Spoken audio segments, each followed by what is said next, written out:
Every night on the show, we talk about geopolitics. We talk about wars. We talk about economies rising and falling. Those stories usually make our lead, but tonight the top story is different. And we believe it should be, because it begins with these pictures from Mexico. These are pictures of Claudia Sheinbaum, the first woman president of Mexico.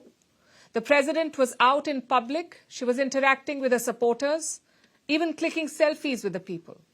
It's something she has long done. And then it happened. A drunk man forced himself towards her. At first, she did not notice.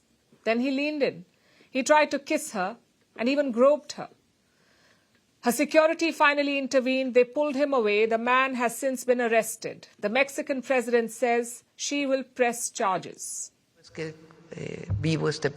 I experienced this episode of harassment. At that moment, I was talking to other people and didn't realize what was happening immediately. Juan Jose, who coordinates the entire support team, came over and moved him away. It was only after I saw the videos that I understood what had really happened, because I was speaking with many people.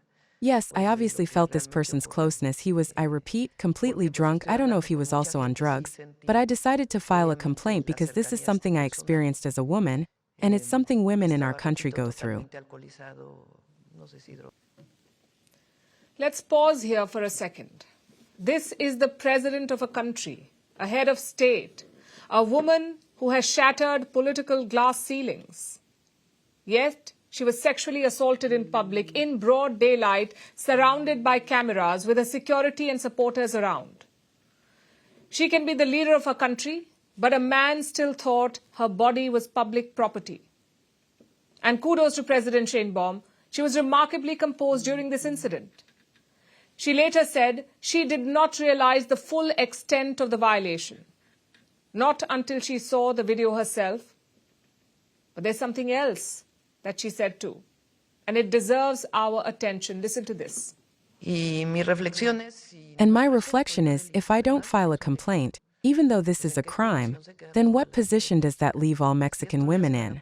If they do this to the president, then what will happen to all the young women in our country? So it has to. It's with the Attorney General's office in Mexico City, because this is a local jurisdiction crime. I filed a complaint. It turns out this person later went on to harass other women right there, on that same street. So this person is now under arrest. You heard that. She says if she did not file a complaint, where would it leave all other Mexican women? What example would it set to them? And it is such a stark line, because in Mexico, 10 women are murdered every day. Thousands are groped or catcalled on streets. 7 out of 10 women will face sexual harassment in their lifetime. That's 70% of all women in Mexico. 70%. So President Claudia Sheinbaum is trying to lead by example to set a precedent. It's a good move. But it's a shame she had to do this in the first place. It shows you that a woman can win power, but safety, that still remains elusive. Look at these numbers from across the globe. 80% women experience psychological violence. That is harassment, sexist humiliation, and targeted abuse. 65% are subjected to sexual or sexist insults. 44% receive threats of death or sexual violence. Over a quarter have faced physical attacks. And women mayors, they are 3 times more likely to be attacked than their male counterparts. Power, it turns out, does not shield women. It only changes the headlines. And if that sounds dramatic, here's more for you. In 2021, a British woman named Sarah Everard never made it home from a friend's house. Her murderer was a police officer. In India, a rape is reported every 16 minutes, 1 in every 16 minutes. In France, more than 80% women, more than 80% women say they face sexual harassment in public spaces. In Japan, groping incidents are so common on trains that there is even a word for it. It's called chikan. The world over, 1 in 3 women aged 15 or above have experienced physical or sexual violence. Think about every third woman you know. Every hour, 5 women are killed by an intimate partner or family member. Each country has its own laws, its own campaigns, its own slogans. Me Too, Ni Una Menos, Reclaim the Night, whatever you call it. But the reality does not change. So tonight, let's call this what it is. It is a global failure. A failure of laws, of culture, of education, of leadership. A failure of all systems. Because when a president is not safe, what chance does a schoolgirl have? Or a working woman on a bus? Or a daughter walking home? We like to talk about women breaking glass ceilings.